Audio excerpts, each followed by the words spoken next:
Hello everyone, Xeno What If here. To bring in part 10 of What If the Reds and Blues were part of Overwatch. Link down in the description of the fan fiction of this, What If. Listen here YouTube. I do not own anything and this isn't a scam. Chapter 21, The Great Escape. Location, off the coast of the Overwatch base Gibraltar. Time, 7:58 a.m. Tucker knew what was awaiting him and his team, one pissed off old guy. Surprisingly, it wouldn't be Sarge. Griff narrowed his brow and sipped his cool beer he had in his cup holder. It may be dangerous for others to pilot a ship after a drink or two, but not Griff. As he kept his eyes focused he could only feel the passengers' nerves. Lopez was still, one could only shudder to know what lies in his mind. Donut tapped his foot so much that you could make a rhythm with continuous flow of noise, or guess the song. Meanwhile Doc, who was the most anxious of all, with his right hand he rubbed his thumb against index finger. His left hand wouldn't stop fidgeting, because he wasn't in control of it. Sporadic finger movements were one of the old signs that the O'Malley side of Doc was present. It looks like he was here to stay. We're on approach. Griff called back while he reached for the radio. Gibraltar, this is Griff, over. No response. Gibraltar, this is Griff, do you copy? A little bit of static came through first. Oh, hey Griff. Wah. Simmons, what took you so long and where's Tracer? Griff asked. Simmons accidentally squeaked a noise out before he answered, well. Simmons. Griff grunted to get his answer. I'll explain it better to you when you land. Simmons excused himself. Griff was confused very much. Normally there was nothing they couldn't tell each other. From injuries to personal problems they shared everything together. So when he heard this it was either really bad or really difficult to say over the radio. He would be right about one of them. Griff came in for an empty landing when no one was around. Simmons rushed over to greet them as he ran straight to Griff. This forced Griff's mind to enter a panicked state and start his questions. What happened? Where's everybody else? What's wrong? Simmons finally caught his breath and laughed it out almost immediately. You'll never believe this. Torbjorn is trying to kill Caboose. What? Tucker and all the other passengers exclaimed, exiting the dropship. Simmons then began explaining. Yeah, so apparently he Bridget and Caboose sleeping in the same bed and Ju. Simmons paused upon seeing one of the passengers. Guys. He pointed to Widowmaker. After following his finger Tucker got between him and her. She's fine, she's with us now. Soldier 76 is gonna flip. Simmons warned the group. Only if he finds out, so keep your mouth shut. Tucker demanded. Simmons immediately came back with a question. What are you gonna hide her in the base? She's not a small bag of Griff's brownies. Oh by the way, Tracer got into your brownies. Griff threw his hands on his head in a panic. Not my edibles. Focus, fuckers. Simmons, this place is huge, there has to be somewhere she can hide out. Anywhere come to mind. Tucker quizzed the smartest one in the room. As he stroked his chin, Simmons chattered his teeth, wondering exactly what to do about this current situation. Pondering with the group in front of him, he was calmly thinking of answers. Then the thought occurred, the warehouse. We only go in there to get supplies for our meals, the bathrooms and maybe some extra blankets. I suppose if you volunteered to take all the shifts the Overwatch group would think you felt guilty. Hell, with the supplies you can make a little living space. Maybe have a secret knock when you enter the building. You're a genius. Let's go. Tucker thanked his friend as he began to lead Widowmaker to the warehouse area. Griff stayed with the rest of the team as they all diverted their attention back to Simmons to hear more on the story. Donut eager more than the rest because of his fascination with drama. While Doc just had an infatuation with violence, Lopez just listened as he just wanted to power down and charge. Donut placed his hands under his chin, being more invested with romance, drama and other subjects in those categories. So I guess you guys want to know what happened recently with that? Simmons asked, rubbing the back of his neck. Yes. No. Everyone agreed except Lopez shouted, waiting for the story. Simmons motioned for them to follow as he began walking to the point of interest, just as it sounds. Minutes before the ship came onto radar, Brigitta's quarters. Torbjorn had been in a very good mood after seeing his daughter enjoy crafting armor. Seeing her craft her newly designed inventions was similar to when Torbjorn crafted his first, baby, turret. The small man couldn't be any more proud of his daughter. Like any proud father, he went to her room to congratulate her on her dedication and craftsmanship. Knocking with his metallic claw hand, he called out to her from outside her room, "Oh Bridget, are you in there?" He then opened her door and stepped inside. "I just wanted to talk to you for a moment and. As the light entered the room with him, he saw his young pride and joy with her head laying on top of the chest of the unworthy brute known as Caboose. When the light brightened the room, Brigitta's eyes hesitantly opened as she woke up groggy. She hardly made out the figure of her father.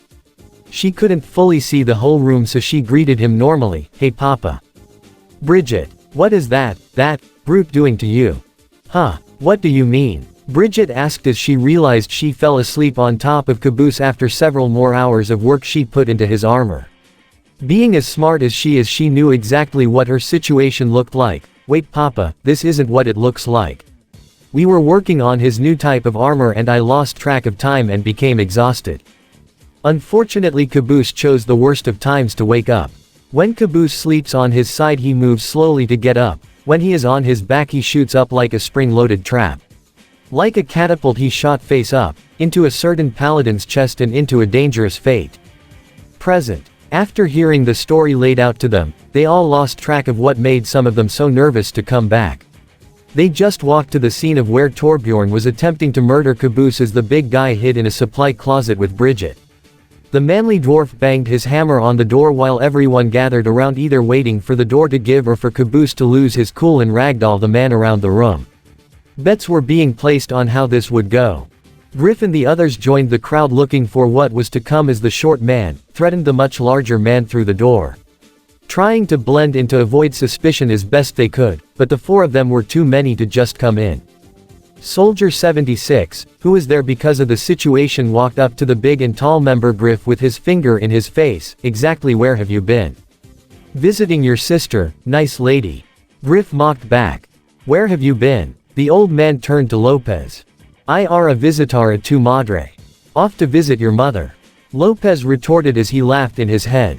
"You, where were you?" Soldier pointed to Doc. Doc smiled innocently. "Oh, just working things out up. Like how I will dance upon your grave." "Oh O'Malley, never change." "Shut up you fool." Soldier 76 backed away and was about to turn to Donut when Church got in front of them. "You don't question my people. Besides, can you stop Gimli from trying to kill our tank? I heard that you ass." Torbjorn called out. Bridget tried to bring her father to reason. "Papa, it's not what it looked like, besides I'm a grown woman. Even if it were to happen, it's my choice, besides he's a good guy. Ask Reinhardt. Please don't drag me into this." Reinhardt begged. While the argument continued, Tucker entered the room with his hands up as Cole Cassidy, formerly known as McCree, if you know why, you know, had his gun on him. He coughed to get everyone's attention. "Excuse me, but look who we found, and guess what he brought in." Amelie LaCroix had her arms up while she too was held at gunpoint by Anna Amari when she entered the room looking at the floor. Everyone remained silent as the two star-crossed lovers avoided eye contact and stared at the floor. Soldier 76 made his way over to attack Amelie by grabbing her by the throat and choke slamming her against a wall. Tucker barked at him, "Hey, leave her alone. Don't move." Cassidy scorned as he cocked his hammer, forcing Tucker to stay still. Church walked up to Cassidy and headbutted him in the nose so Tucker can deliver a running punch to the old man's face. Making 76 back up, he held his real sword out, igniting it. "I told you, to leave her alone. Arrest them." 76 ordered as May, Zarya, Cassidy, Anna, Torbjorn, Genji, Winston and Symmetra joined his side. Church joined Tucker as Griff, Sarge, Simmons, Donut, Lopez and Doc. O'Malley joined his side prepared to fight. Church smiled as he shook his head. "Just had to do the dumb thing. You know me, all heart, no brain," Tucker admitted. Church looked to his friend. "Wouldn't have it any other way." Before any side could make a move, Caboose, Bridget, Zenyatta, Lucio, Tracer, got in between them all. Zenyatta did his best to be the voice of reason. "Friends, please lower your weapons and stow your anger. Master, she assassinated your brother, why defend her?" Genji exclaimed.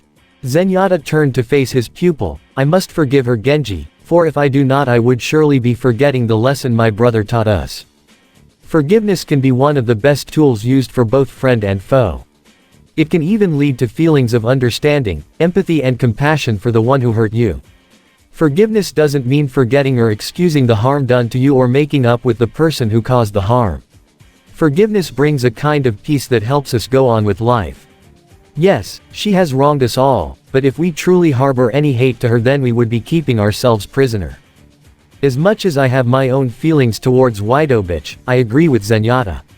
Besides, we still need to stay together. Tracer suggested. If this is what Overwatch is meant to be, then maybe we joined the wrong team.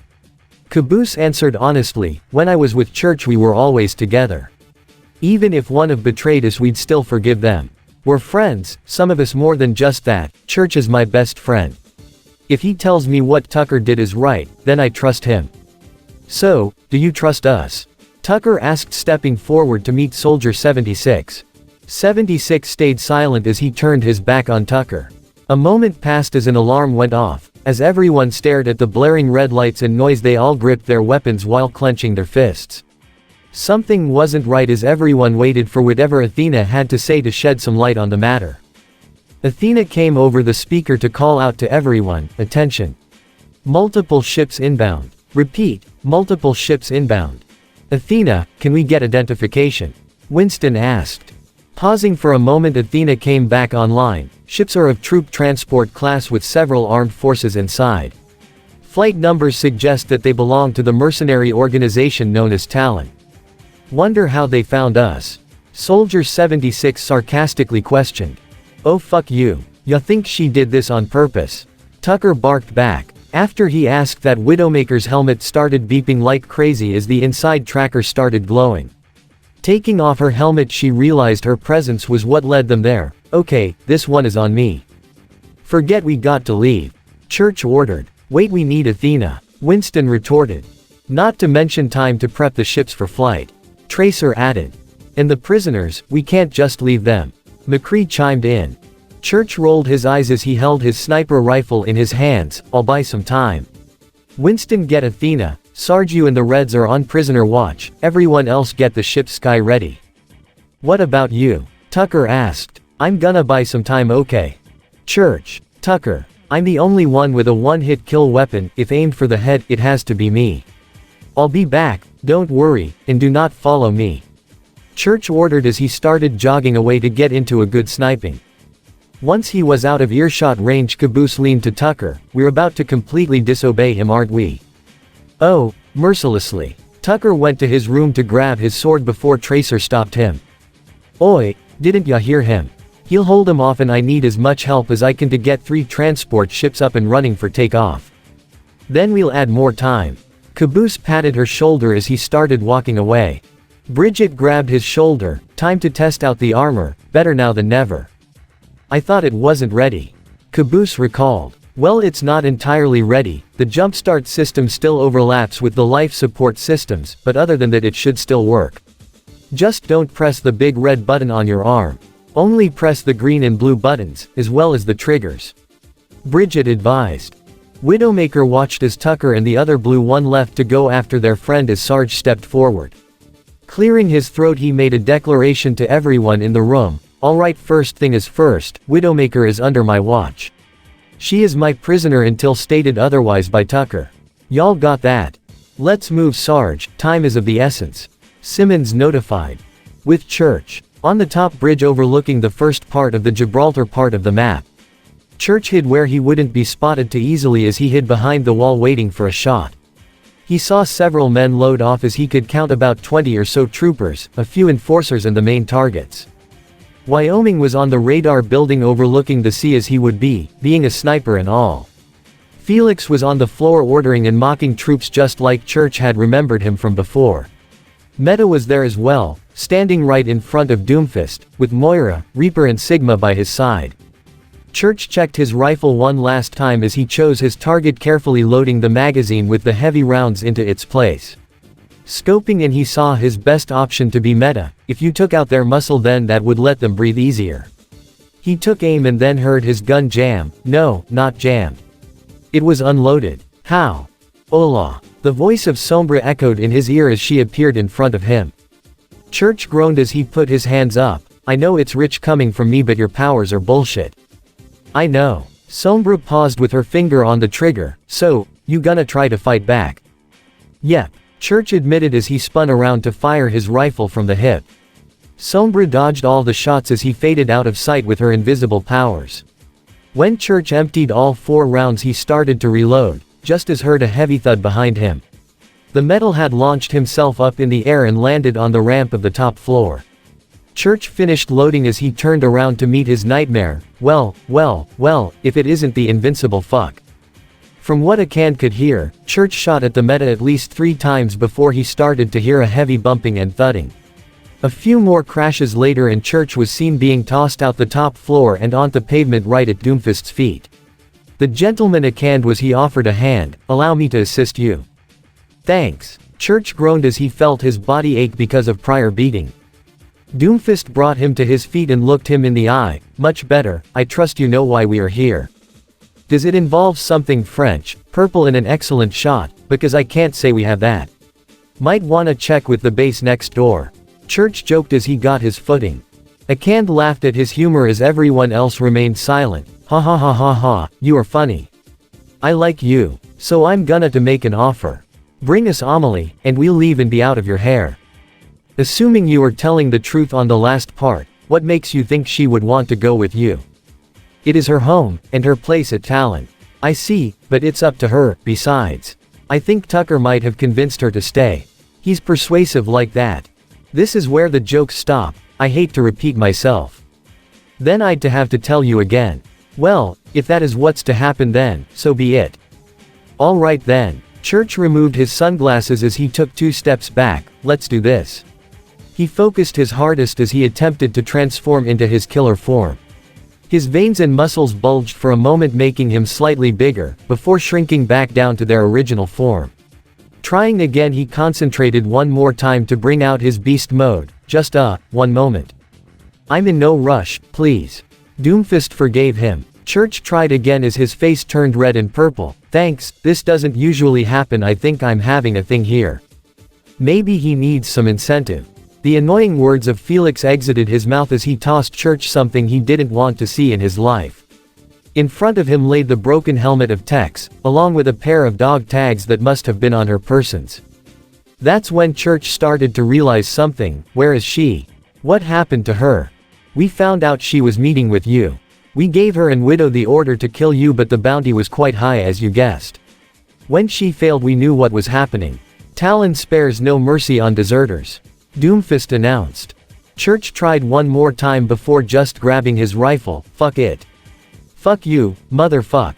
Grag. The roar of Meta followed a booming crash as he landed on Church. Once Meta got off and Doomfist knelt down in front of him. Did you really believe you could beat us, all alone? Who said he's alone? Tucker asked from the top of the balcony. Doomfist smiled as he saw Tucker jump down to help his friend up. So, I take it you convinced Amelie to run away with you. Wouldn't say that, more like escape from a corrupt corporation of cock-biting fucktards. Pardon my French. Tucker joked with a cocky smile as he leaned into Church. Church, how ya doing? We could use that kill mode you got. He's not coming out. Something is wrong with him. Church lied to his friend. Church, I know. I've always known. What? Ho. I've known since Blood Gulch. You didn't say nothing. I killed Flowers. Why? I was waiting for you to bring it up. Honestly, for the longest time I thought you were too dumb to realize you did it. So the fact that you didn't pick up on the idea that I already knew, kinda makes you a moron more than a monster. Well, I hate to burst this touching moment we're having, but I still can't go ballistic. Church admitted. Tucker loosened his shoulders as he ignited his sword. Okay, so new plan. I have Doomfist, Felix, Wyoming and Sombra. You take Meta, Reaper, Sigma, and Moira. Sound good? Well, I'm out of ideas, so yeah, let's go with that. Church stood back up and aimed his rifle, braced for the fight to come. Meta leapt in the air to smash them but was caught by a blast, sending him back to the Doomfist's feet. As he landed on his back, the blast came from a tank round. When Church and Tucker turned back to see where the blast came from, they couldn't believe their eyes. Standing behind them was a large blue knight, with bulky shiny armor, a large tank cannon on its shoulder and the same helmet that Caboose would all the time. The forearms were massive as they had what could literally be described as a hand cannons mounted on them. 50 caliber bullets wrapped around the arm and fed through the spewing barrel just above the hands where a trigger was in each hand. 2 buttons were on the right arm, one green, blue and another flashing red. Green controlled the shoulder shield while blue had full control of the jet booster in the back of armor. The right shoulder held the barrel of the tank weapon as the other shoulder has a massive plate to balance out the weight. The larger shoulder plate held the technology with the same shield technology as the barrier that both Reinhardt and Bridget use. Taking off the helmet for a moment, Caboose looked at Church with a smile. "Hey Church, look what Bridget made me. Just cause of that fancy tin suit doesn't change a thing. You're still outnumbered," Reaper announced. Tucker pointed back at Reaper, "And you're still outgunned. How long does Tracer need?" Church whispered. Tracer spoke into the earpiece. "She still has to talk to the other members. First ship is almost ready. Second ship is being brought to the final platform. Something is wrong with the third one, it won't start up. Wasn't Lopez supposed to be fixing it up?" Sarge asked as Griff continued to push down on the thruster. A loud banging came from the bottom of the ship, followed by the Spanish of certain Omnic Heavy, "Hijos de puta lo habeas vuelto a hacer. You fuckers did again. Again, I use Google Translate, so if this isn't accurate let me know. Get the Tin Man out of there." Doc O'Malley ordered. Church groaned as the three stood their ground. "Fuck me. I am with you," Mercy announced as she flew in behind Church. Bridget and Reinhardt charged in right next to Caboose, for honor and glory. Reinhardt cheered. The two sides both waited patiently for the other team to make a move as Church looked back to his team. "We can't hold them off forever. We can only back up and fight." Church admitted to the team, "I think we can stall them."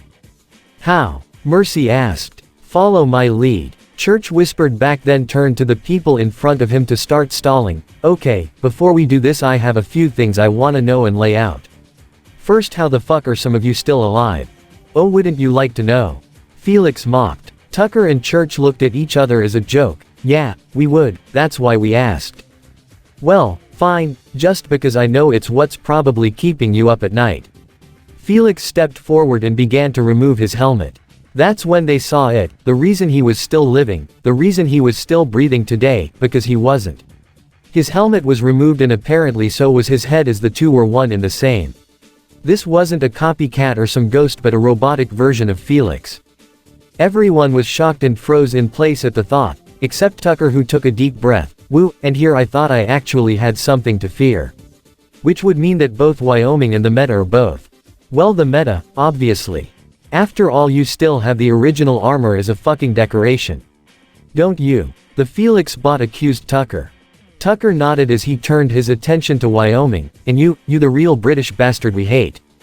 As a matter of fact, Wyoming revealed his face to show a eye patch wearing man with a handlebar mustache and some graying aging features. "I am very real."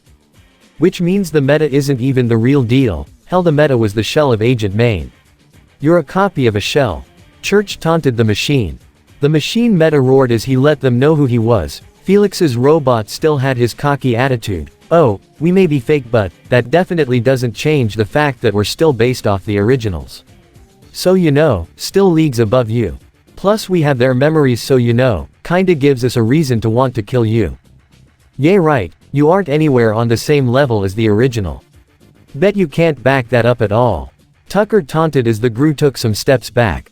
The Felix bot placed its head back on its shoulders as it prepared to strike. "Gladly I jouo, oh ho ho ho. I see what you're doing. You're just trying to get us to monologue so your buddies can get your escape plan ready." "What? No. Okay, yeah," Tucker admitted. Church shrugged. "The fact Felix caught them off. Honestly, this is where we caught him last time. Right? Wasn't it the fact he was talking all that shit that led to his downfall?" "Yeah, that's the dumbest he did." "Nah, I think that's only the second dumbest thing he ever did." "What's the first?" "The first goes to the time he let you and me blah blah blah to distract a whole army Talon from attacking us as Tracer finally finished getting Lopez out of the third ship and getting it into position." "Oh, you mean now? Right. You wasted all our time, just to distract us." Doomfist interrogated his opponents with an annoyed tone in his voice. Church smiled back at him as the whole team got ready to charge away fast. "That's called improv, bitch. Dropping down, Church grabbed the dog tags and made a straight line for the doors. The 6 heroes ran towards the large open hangar doors as Mercy flew ahead to lock the way down behind them. Once through, the heavy metal doors began to close down as the team made it through with the other agents of Talon behind. The doors finally sealed tight as Mercy caught a breath of relief. There, that should hold them. That's when the doors began to part as the meta machine started to pry them apart with its 2 hands. Church sighed as he known he should have seen that coming, yeah, for all of 10 seconds. Let's move. Caboose. Caboose had other ideas as he marched to the door with a determined walk, to have quick face-off with the machine imposter. He aimed the heavy tank barrel right at the crack of the opening door and waited. When the Metabot opened the doors wide enough, Caboose fired the large round from his shoulder-mounted tank cannon.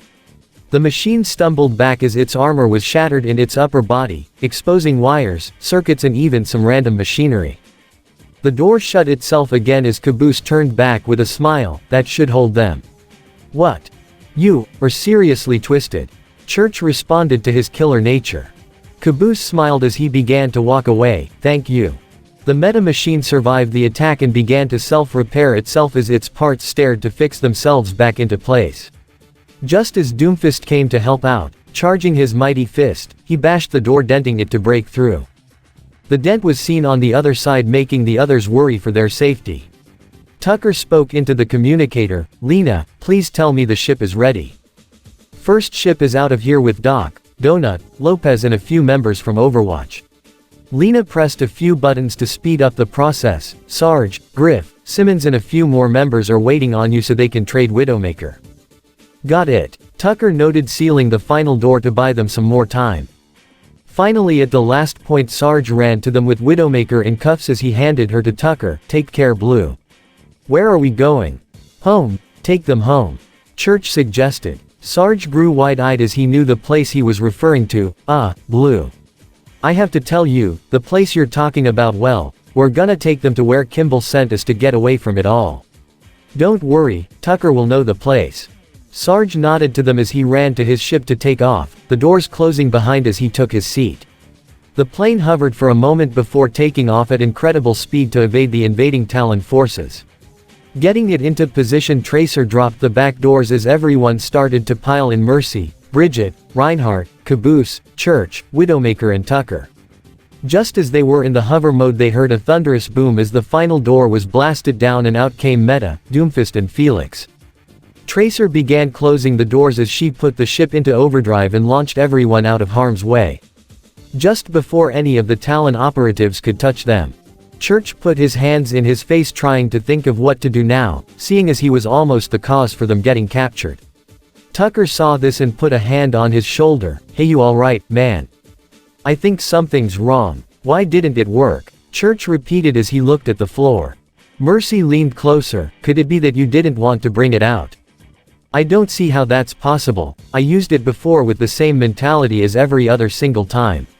Church responded. Mercy pondered for a moment. Whatever it is must have either a deep internal problem in your anatomy or more specifically your headspace. I'm an expert, but I'm not a miracle worker. You need someone who's a genius when it comes to the matter of the mind. The mind. Tucker recalled the doctor's words. Church, I think we need to pay her a visit. No. Church obviously knew who she was. No. I'll take my chances with never being able to use it, thank you. We're going. She's been working in Oasis as a lecturer, teacher and all-around mad scientist. Tucker pointed out after looking on his phone on her Facebook profile. Church shook his head and folded his arms. I'm not going, no. Got a better idea? Tucker asked. Church answered honestly, no. Then we're going. No, we're not. Oasis. Oh fuck my life. Church cursed whoever would listen. Chapter 22. Heroes on the Run. Many miles from Overwatch base Gibraltar, in Oasis. Mercy was still attempting to wrap her head around what could possibly be happening with Church's berserker form and its sudden disappearance. While keeping their heads down to walk through to where SHE was giving her speech on whatever it was she excelled at here. They knew it would be their only chance to have any sense of whatever the situation would be with Church's brain. The problem would be approaching her calmly in the room she would be speaking in. Seeing as the scientists here are more brutal and will sometimes fight over her just to get a word or two in. To say this would be a challenge would be the understatement of the century. Luckily Doctor was a more skilled fighter after Chorus, also including the fact she bested Doc in combat when he was still crazy. Yeah, that Doctor, Dr. Emily Gray, the only person to scare the Reds and Blues more than any villain they ever faced. With the team consisting of Caboose, Church, Tucker, Mercy and Bridget. With Tracer in charge of watching Widowmaker on the ship, at gunpoint as well for safety concerns. As they passed through the halls of shouting scholars and geniuses they discovered she had finished with her lecture early as her genius was far ahead of her peers. Which is code for, they spoke over her the whole time and argued with her on every little thing.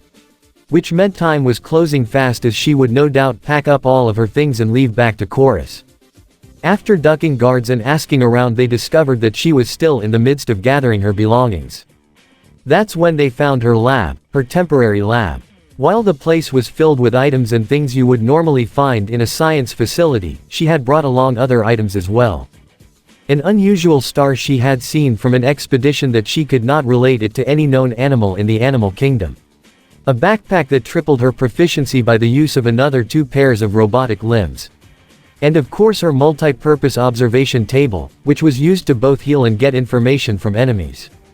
Her back was turned away from the door as the group walked in. After knocking on the open door, "I'm sorry but if you come to seek knowledge, I'm afraid according to the board you have come to the wrong place," Dr. Emily Gray advised. "Well, it's a good thing we're not the most knowledgeable people you know," Church called out as the group walked. Dr. Gray raised her head to turn to see her guests. "Church. Oh, it's so good to see you again." She ran over to hug him. "Tucker. Still need those pills?" Mercy looked at him with confusion, to which Tucker responded to, "I had some trouble with my joints, not what you think." And Caboose, how have you been?" she asked as she didn't have anything special for Caboose. Caboose just smiled as he pulled the rest of the supplies. "I'm great, I got some new armor thanks to the nice ladies." "Oh well, isn't that, please hold the phone." Gray walked over to Angela Ziegler. "Oh my gosh, you're Dr. Angela Ziegler, I'm a big fan of your work." "Why thank you, why were you all worried about coming to see her?" Angela asked. Ziegler shook her hand as she started walking around. "Well, I have been known to be rather unorthodox with my means of healing my patients. But nothing in the extremities, I still oblige by the rules of the Red Cross and the Humane Society." "I see, well sometimes some people can be babies when it comes to medical treatment," Angela admitted. Church knew better. "Give it a sec. It's all, whine this, whine that. My leg hurts, I lost too much blood, but I don't want a bionic hand." Dr. Emily Gray mocked many of her patients. Dr. Ziegler looked back and saw Church smirk as if he tried to warn her this would happen. Yes. "I see. Told ya." Church smirked, then brushed by her to look Dr. Gray in the eye. "Dr. Gray, we have a problem. My other side won't come out." "Oh, you mean the hide to your Jekyll," Dr. Gray so cleverly referenced. "Yeah, you can say that." Church sat down on her chair, pointed to his head to direct the problem. Something's wrong up here. And as much as it pains me to say, I need you to go digging in my brain." Dr. Emily Gray grew one of the biggest smiles from that request from Church. "Finally, the words I've been meaning to hear for a while. Now I need you to sign for the chance of medical mistakes and we should be a-okay." A little while later. Being strapped to a table wasn't exactly anyone's idea of feeling like they were in good medical hands. Being strapped to a table with Dr. Emily Gray holding her tools, was definitely not giving the feeling like they were in good medical hands. Plus the requirement to be awake during the entire process was a medical nightmare. As Drs. Gray and Ziegler scrubbed up, the rest of the group stood behind glass to see what might happen to Church. After placing the neural device in place, by cutting a small hole in his skull and placing the device in its place, they began their actual testing. "Okay, why did I think this was a good idea?" Church asked, spitting out his bite guard.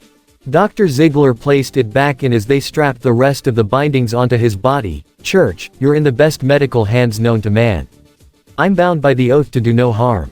"Yeah, I know the hypocritical part of that oath is right next to you." Church spit out the mouth guard to say. Dr. Gray showed up again with goggles on her face and a few more tools laid next to her on the table. Placing the guard back in his mouth, she prepped the next part. "Okay, let's have some fun, shall we?" Brain wave patterns normal, vitals stable, we're set to begin Dr. Dr. Ziegler said, noticing Tucker and Caboose in the room just waiting by the corner. He'll be fine. I promise nothing bad will happen to him. Now shall we begin the procedure? Okay, Church, for starters we're going to begin with the simple inkblot test. Just to see what's normal. Dr. Gray smiled as she held up the first card. Church raised an eyebrow. Seriously? The fate of me being able to go berserk rest in the hands of inkblots. Come on, Church, work with us. Dr. Ziegler pleaded. Church rolled his eyes. Fine, just get this over with. Dr. Gray held up the first one, as Church answered with, 2 bunnies scissoring. Okay, good. Dr. Gray brought back the card in disgust. Another one appeared, where Church answered, dumbass bicycle rider in a car crash. I see. The last one appeared as Church looked closely to say, I see. I see, a complete fucking waste of time. Can't you pump me full of drugs? Cut me open. See what's wrong. Church, your mind isn't just some old machine we can just smack with a hammer and the problem is fixed. Dr. Ziegler stated, in a matter-of-fact tone. Dr. Gray agreed with her. Exactly, the human mind is one of the most complex and difficult part of the human body to work on. It's not something that can be solved in just a matter of minute. Okay, doctors, we thank you for your time, but me and Caboose have it from here. Tucker burst into the room with Caboose in tow. Caboose looked around the room for anything that seemed fun to play with while Tucker went over to Church. Hey buddy, how well do you trust me? With my life, but not with my keys or girlfriends. Church admitted, while Caboose found something he could use to help. Tucker got right in front of Church, still restrained by metal 1-inch metal braces on his torso, and the two began preparing each other. How long have we known each other? Too long. So we know how to make you mad, pissed beyond belief. All too well. Caboose. Tucker signaled as Caboose had 2 metal rods placed on the sides of Church's head, sending a shock through his system. He wriggled in the seat as he felt his muscles tighten, his body twisted and turned, trying to free itself from the pain. But he knew they did this out of respect and love. Gah, you guys are assholes sometimes. Yeah, we know, now get angry. Tucker demanded as he slapped Church across the face. Caboose shocked, while Tucker slapped as Church started to reach his limit. However, every chance he got closer he would unintentionally quell his anger by reminding himself it's them. Grrrhhh, nothing is working. Enough. Mercy shouted, taking the electric shockers from Caboose. Seeing as how he is our patient, we cannot, on good conscience, allow any more harm to come to him. However, seeing as how being with you all for over a few months has changed my mentality and perspective on things. If we're doing this, we need to do this in a way that promises the most results. What are you saying, Mercy? Tucker asked. I'm saying if you're going to do it right. Mercy finished before putting the instruments on Church's chest and holding it there for a few seconds. After the agonizing seconds pass, he started to feel it everywhere. His veins bulged and became purple, his muscle mass doubled, then tripled and kept rising still. His eyes became black in the sclera and pupil, with purple irises. His restraints tightened and seemed ready to bust. Within a few seconds he became free. The straps snapped off their hinges and went flying over the room, hitting the walls, ceiling and the glass to the observation room. When he finally had the strength to stand, he got up and lifted the operating table from the floor, tossing it across the room, nearly hitting Dr. Gray, who ran to cover before. Then, calm, or as calm as one can be after being in extreme pain and regaining a once-lost super strength. Church, in his monster of a man-like form, as he heaved, his breath heavy as he started to regain his composure. Tucker eventually began to drop his guard a bit. Glad to have you back, Church. Good to be back for the pain I will inflict, but I think you have the wrong guy. You see, I'm not Church, you blithering buffoons know me as Omega. The face of Church admitted. He wore a sadistic grin, his chuckling began to become louder and louder as it soon became a full laughter. Tucker was shocked, confused and scared all in one as he lit up his sword. How, in the hell, are you alive? Same reason that the rest are still around. We're pure data, you can try to delete us, erase us, but there will always be a trace of us somewhere. Omega explained. Mercy chimed up along with everyone else who was present. I'm sorry, but, what the fuck is going on? Okay, so don't really know how to put this in a short story, but... Emily Gray tried to start. Tucker cut her off. Church got shot with a tank. Didn't die. Girlfriend came after she got a distress beacon. Got hurt. The eye Omega bounced around, got out of his head, then to hers. Infected Doc, led us on a goose chase. Left in a fiery explosion. Oh. Okay. That's kinda making sense. Tracer tried to keep track. Tucker kept going, I'm not even halfway done. Wash tracked us down, looking for a killer who was stealing ice like Omega, that killer being the Meta. They used an EMP supposedly killing all the ice, except they managed to survive through another eye. Epsilon, the memory unit. So did the Meta. We tracked down Tex again, who's been in hibernation after her last failed mission. She kicked our asses. Went to stop the Meta, supposedly got keyed. So we finished off the Meta. Alright, that's kinda losing me here, Bridget said. Tucker then stopped to catch his breath. Finally we ended up on the secluded island of Chorus. That was being invaded by Hargrove because of the rich potential weaponry and tech due to it being an island where Omnics and humans are truly peaceful and learn to adapt, build and innovate together. Saved them, stopped Felix and put Hargrove behind bars. Quote. Every one of them fell silent. What? I think I need to sit down. Mercy admitted, feeling her brain cells commit crimes against themselves. Tucker then snapped back, wait, you said the rest. You mean like from the Epsilon memory unit? We never died in the first place. An EMP. Omega chuckled as the thought that would eliminate them would work. Caboose cleared his throat, it's pronounced EHMP. An EMP would leave us momentarily discombobulated, maybe for a day or two. A week tops. But once power is restored, well, even a deleted file has a presence. Omega admitted. Tucker kept his eyes fixed on Omega. So, what's the plan now? Try to leave and blow something up. Normally that would be my plan. But you're forgetting something, Omega admitted. What's that? If I'm here, I said the rest are alive. Why would almost all of us be with Church and wait for our time? Tucker took a moment to think but wasn't coming up with an answer. Quit with the riddles. What's happening? I'll let him explain, Omega said, releasing control. When he finally came back, Church gasped for air as Tucker got a hold of him to keep him steady. Immediately flooding his friend with a few questions. Church. You okay, man? Where did he go? What happened? They're all here. Church pointed to his head when he finally shrunk down to his regular size. Well, not all. What do you mean? Tucker, they all survived. In my brain. Except Sigma. He must have stayed at the last place we left him. Church explained. Tracer got confused for a moment. Sigma. Oh, that's right. You guys have a Sigma as well, okay. For convenience let's just call our Sigma, the creative and ambitious AI. Tucker explained. Church then readjusted himself. The creative AI was, crazy to put it mildly. He took control of a broken main and made him the Meta. He killed other freelancers for their ice. Forced them to bond to try to recreate them all together. And if he's alive, how bad is that? Mercy asked. Church looked to the group before answering, on a scale from 1 to 10. I'm going with nightmare fuel. So what's the plan now? Tracer asked, rocking back and forth in her seat. Well, first is finding him, then containing him. Finally putting him so deep in a hole that no other technology or person can find him. Church started. Well, isn't he in the Meta, or the armor Tucker has?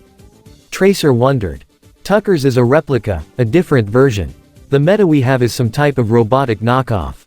The only person who'd know where the real armor is would be Hargrove. Tucker finished. Well, looks like we need to pay that bastard a visit. I'll call Wash. He's gonna wanna be in on this. Alright people, let's head out. Tucker clapped his hands as they started to leave. Emily Gray had one last thing to say. As unorthodox as my discoveries have been, I still can't wait to share with Dr. Moira. Moira. Mercy paused as everyone turned to look at Dr. Gray. Dr. Gray looked to all of them as their fear-stricken faces made her unsure of what was happening. Yes, she's Minister of Genetics here. Am I missing something? So would she know we're here? Tucker asked. Well, this is the biology room. So I'm not entirely sure she'd come here. Unless your guys' names wound up in the system. Dr. Gray said.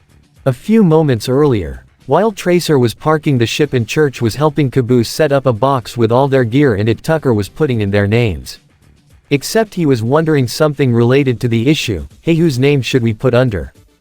Fuck it. Just put all our names. Church shouted as he helped Caboose load a cart with all their gear.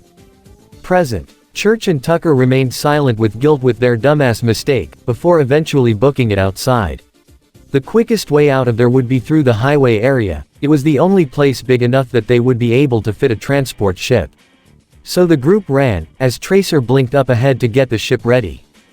Until she recalled back, making everyone pause. You all might want to go the other way. Church ignored her warning and went forward. Upon making it to the main center area, he saw Doomfist and Reaper standing before them, menacingly. Church shook off his fear and turned to the group. Get to the ship, we'll be there shortly. But what a boo, Mercy tried to protest. Church looked to her, we'll be there. Mercy nodded as she, Tracer and Bridget kept making a mad dash for the exit, with Widowmaker staying next to Tucker. Church had to gain their attention. So, did you get the name Doomfist before or after prison? Ha, always so clever. Well, as clever as one can be.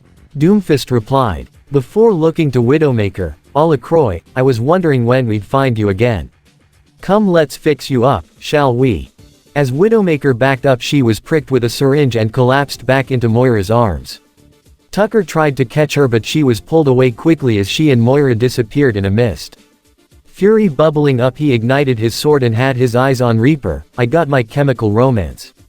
You two get Old Spice." "No," Caboose said as he stepped forward. He didn't bring his full armor, just the endoskeleton of it. The tank cannon, the twin heavy machine guns and the shield shoulder generator, just the essentials, as his body strength would be enough. "No one is hurting my friends. If you wanna get to them, then you're gonna have to go through Mohsonuvabitch. Tackle." Caboose was launched to the side as an equally large being carried him to the side. The being carrying two chain guns, standing almost as wide as he was tall and wearing a smile and a black shirt. Doomfist chuckled. I see you have met Maga."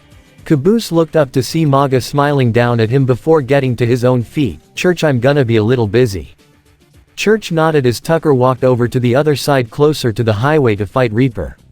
He smirked as he got a newfound confidence. "Okay, but I feel I should at least warn you. I got my powers back, bitch." Church focused all his rage at once, and finally there was a change, just a small change however. He got bigger muscles, but not like before. They just barely stretched the shirt, not like before where it would rip it off. Making him quite pissed. "Are you kidding me? What gives, Omega? The power you have was never really meant to be used by you alone." Omega spoke from within. "What do you mean?" He spoke to himself as Doomfist wasted no time to ready his gauntlet. Doomfist came speeding at Church, who could only raise his arms up to protect his face. However, when the hit came, he found himself unharmed, but Doomfist had a scrap knife in his arm that pulled just a bit to the side. "What the hell happened?" Church started speaking before turning back to his front to come face to face with the most perfect set of abs he's seen. "Oh my god, you can grind meat on those, ah." The perfect set of abs belonged to the towering, the reigning, the legendary Junker Queen. Her blue and black hair done up into a braided faux hawk, her eyes still as red as rubies. And that smirk on her face showed her pretty pearly whites. "Oi, you looked a lot smaller the last time you were in my city." Junker Queen commented, looking down at the not as large Church. "Meh, still not as bad looking though. So what say you come back to Junker Town?" Doomfist saw the knife leave his gauntlet and return to the Queen. "A Junker? You have no business here. My throne is where I say it is," she retorted. Church thought about the words Omega said, "alone." Church then thought for a moment before thinking hard. This power was meant for partnered eye and freelancer. He then used the idea of giving this power to his tall savior in front of him. The Junker Queen felt a new surge expand through her body. Oh yes. Her strength felt like she could bite the head off a croc. And that strength was focused on Doomfist. Holy shit, that worked. Church shouted as Tucker appeared for a second. "Tucker, did you see what I did?" "Kinda busy, Church," Tucker replied, going back to fight Reaper. While Caboose kept wrestling with Maga on the floor, rolling and punching each other. "Did anybody see that?" Doomfist was saved by the bell as the Overwatch drop ship arrived. Church shouted out to the team, "Guys, they're here. Let's get the fuck out." Caboose heard the words and dodged one of Maga's punches, before apologizing, "Sorry pal, can't play no more." Tucker managed to evade Reaper just in time as Tracer and Mercy started firing from the ship to provide support, making the shadowy fighter back away as he got in with a jump above some cars onto the ride.